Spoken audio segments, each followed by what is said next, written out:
This place, Great Salt Lake, is really a rest stop, an oasis in the desert for all sorts of migratory species. And the water and the wetlands that are here are critical for all types of work that we do. Great to find corporate partners in this community who want to reinvest in the ecosystem surrounding their facilities, such as Marathon. Levees, water control structures are all really critical infrastructure to manage our wetlands here and control water.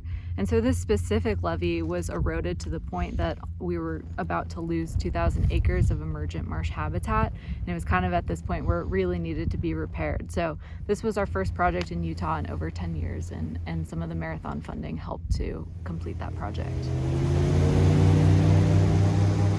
Being that we are a major corporate partner in this community, it just makes logical sense that we would step up to the plate and be interested in making sure that investments are made to improve that wildlife habitat, as well as the impacts that the lake could have on the human population around.